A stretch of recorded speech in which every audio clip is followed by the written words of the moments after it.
নমস্কার বন্ধুরা, সীমাস small kitchen টিপসে পুরনো বন্ধুদের সাথে নতুন বন্ধুদেরকেও আমার চ্যানেলে স্বাগত জানাচ্ছি। আজকের রেসিপি কর্ন পকোড়া বা ভুট্টার পকোড়া। এই ভুট্টার পকোড়া আপনারা খেয়েছেন কিনা আমার জানা নেই। আমরা জেনারেলি ভুট্টা আমরা কাঁচা খাই বা সিদ্ধ করে খাই বা পুড়িয়ে খাই, কিন্তু এইভাবে করে একবার পকোড়া বানিয়ে খেয়ে দেখতে পারেন, দারুণ লাগে খেতে।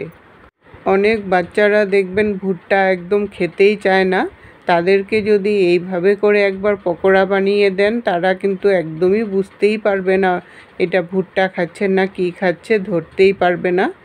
তাই এইভাবে করে বাচ্চাদেরকেও আপনারা টিফিনে পকোড়া বানিয়ে দিতে পারেন।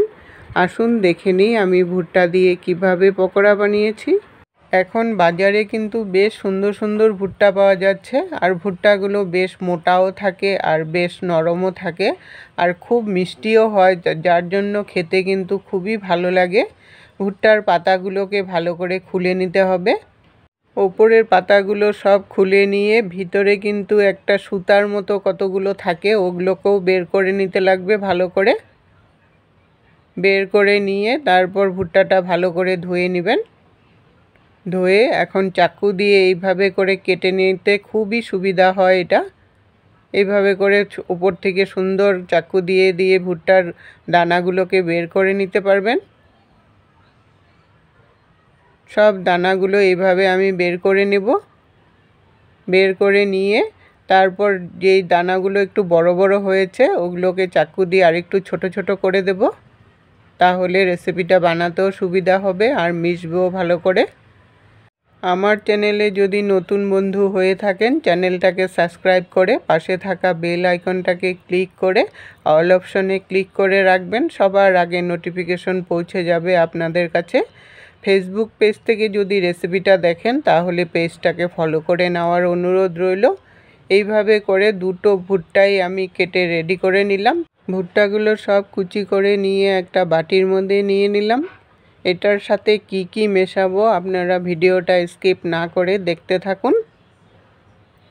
স্বাদ অনুসারে নুন দিয়ে দিলাম, হাফ টিস্পুন হলদি পাউডার দিয়ে দিলাম, হাফ টিস্পুন জিরা পাউডার দিয়ে দিলাম, ফ্লেভারটা তাহলে খুব সুন্দর হবে।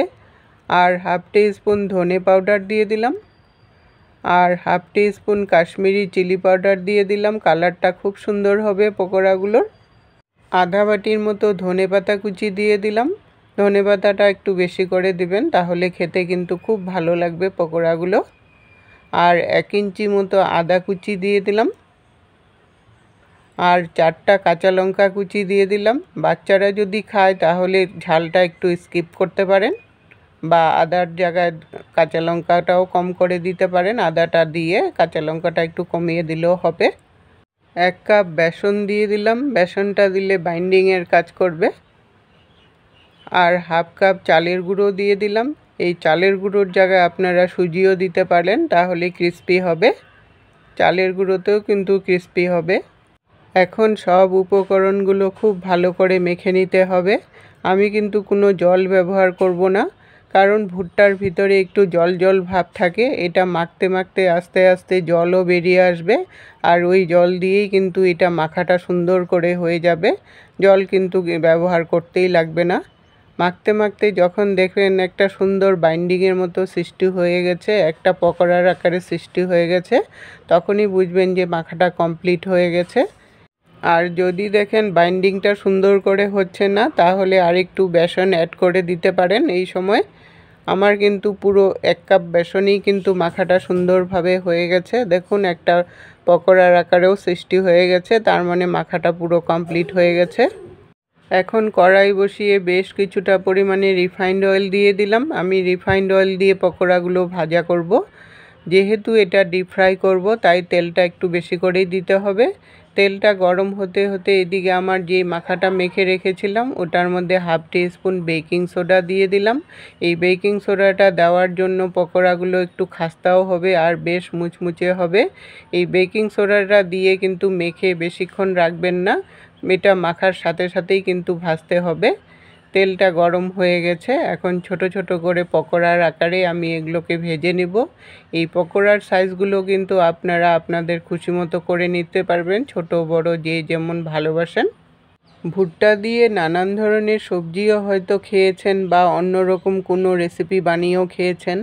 এইভাবে করে পকোড়া বানিয়ে খেয়েছেন কিনা আমাকে কমেন্ট করে জানাবেন।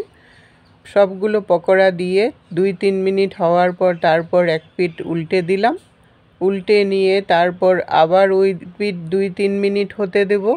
এটা কিন্তু মিডিয়াম আঁচে রেখে বানাবেন, তাহলে ভিতরটা বেশ খাস্তাও হবে আর ক্রিস্পিও হবে। মিডিয়াম আঁচে রেখে উল্টে পাল্টে প্রায় 5 মিনিট লাগে এই পকোড়াগুলো ভাজতে। বেশি হাই হিটে দিয়ে ভাজবেন না, তাহলে পকোড়াগুলোর ভিতরটা হবে না, উপরটা কিন্তু পুড়ে যাবে। ভাজতে ভাজতে যখন দেখবেন একটু লাল হয়ে আসছে, একটু ব্রাউন কালার হয়ে আসছে, তখনই বুঝবেন যে ভাজাটা কমপ্লিট হয়ে গেছে। পকোড়াগুলো দেখুন লাল হয়ে গেছে, আমার ভাজাটা কিন্তু একদমই রেডি। এখন পকোড়াগুলো আমি নামিয়ে নিলাম। এইভাবে করে বাকি পকোড়াগুলো ভেজে নামিয়ে নেব। সব পকোড়াগুলো লাল লাল করে ভেজে নামিয়ে নিলাম। পকোড়াগুলো দেখুন কতটা সুন্দর হয়েছে, বেশ উপরটা লাল হয়েছে।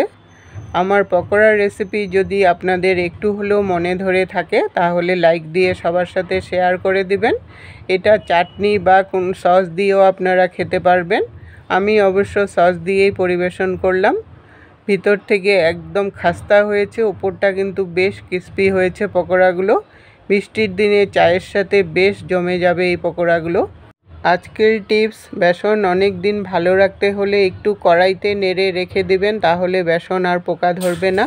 পকোড়াগুলো দেখুন কতটা ক্রিস্পি হয়েছে, ধরলেই একদম ভেঙে যাচ্ছে।